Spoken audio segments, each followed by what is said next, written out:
Cennette behişte otiqalarda yeni cenneti adamların arasında gurrun olacak. İnha fa'aqbala ba'duhum ala ba'di yetesaalun. İki cenneti, iki behişti, iki uçma, Türkmen uçma diye cenneti. İki uçmada oturan iki kavadan Allah bizlere nasip etsin cenneti inşallah. O ikisi gurrun edecek. Kâle kâilun minhum inni kâne li qarin. Behişte iki dost gurrun ettiğinin işini. Yahudu men bir yoldaşım vardı diyecek. Yoldaş diyen ya hem sayesi, ya hem karmıştık, ya da kâde nacire dost deyip yanına geliyemmiştik. Yakulu inneke leminel musaddiqin. Zol yanına gelivaydardı. Anın yanına şu Huday Peygamber'i kıyamada divaydardı diye. Ey cemaat, Kur'an-ı Kerim Allah'ın kelamı haş. Yakulu inneke leminel musaddiqin. Anın yanına şu zatları deyip yol gelip bana şey diyedi. Mene astin anlamak şu zatları divaydardı. Yani ürküdüp çürüküdenden tın kayta diyerilme var mı? Ay bulacak zaten ayırsana şu gurrunlardı diyerdi. Kur'an-ı Kerim manası neydi o için? Her zamanla ay zaman fark ettiye her zaman adamlar şu adamlarmıştı ka. Şu iki ayaklı adam, şu dişli ağızlı burunlu adam, şu hirsli, şehvetli, ılımlı, mehrum ya binesip ya nesipli adam, şu bernamı bir yürüyen ha. Şu kavu bidirek, şu aydılyan kipleri silidin mendiş bir vurun. Şu danışkada ya bazarda ya karhanada ya kargada ya tukanda şu mahalle kafirin aytyan kefide yakulu inneke leminel musaddiqin. Anın yanmaysan şu zatları ayırsana diyeyen vurun da. Ohum aytacak kâle hel entum muttali'un fattala fera'ahu fi sevâil cahim. Ohum aytacak şu emsaya var şu yoldaş. Şu yerde kan behişte görünen akşu. Kafir olup dünyeden geçti mukam şu diyecek. Şunu göreyleyin deyip Allah'dan dilecekli ve Allah Azze Celal'le onlara perdeni aşacak ki görsele şöyle adam cehennemin içindedir.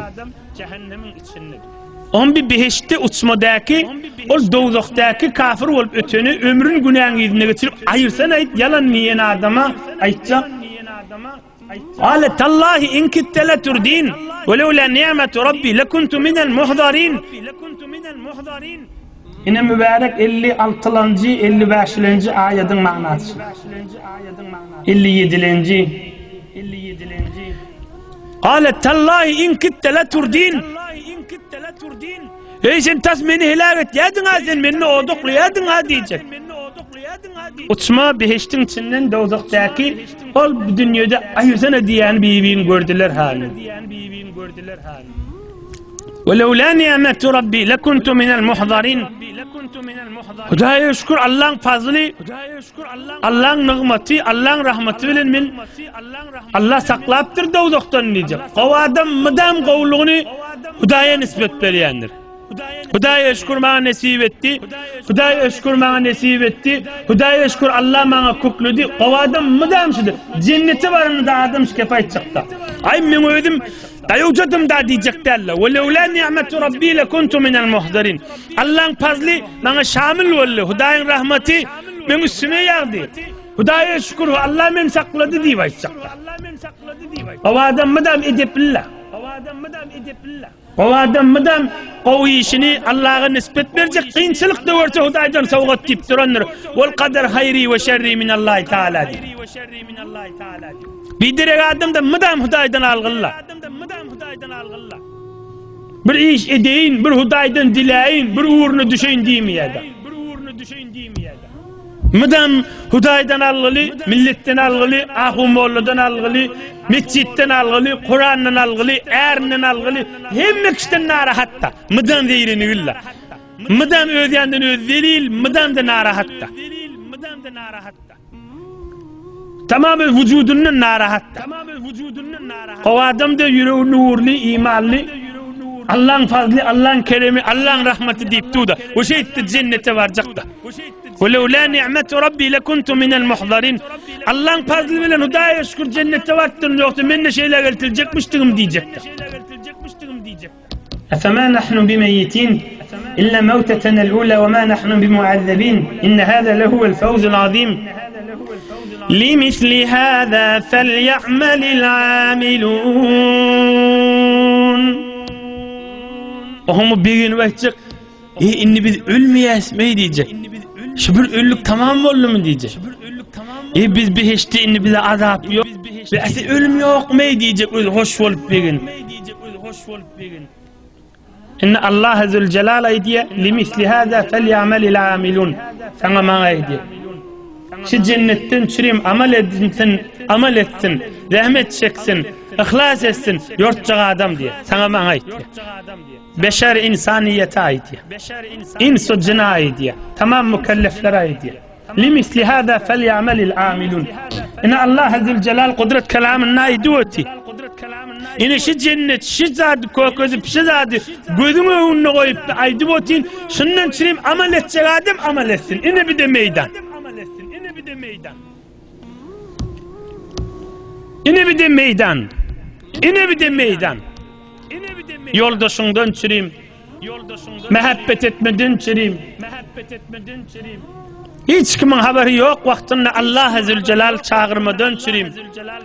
Adamların haberi var kada Allah'ın çağırmadan çürüyüm. O yerlerde Amerikan üçmeleğinde de Kur'an okuyuvermeli, tesvisana vermeli. Adamlar yok kada. Ödeyen radiyçılığının idinine gelmek. Bu her bir yakşılıklar. Karınlaşın halinden haber almak, hemsayan halinden haber almak, o tamam kovluklu ona girmeyin. Yine deyin, limisli hâzâ felya'melil âmilûn. Allah Zülcelal diye. Yine amel edecekler, şundan çürüyüm amel etsin. İş edecekler, şovundan çürüyüm iş et. Şovun yok da bağda.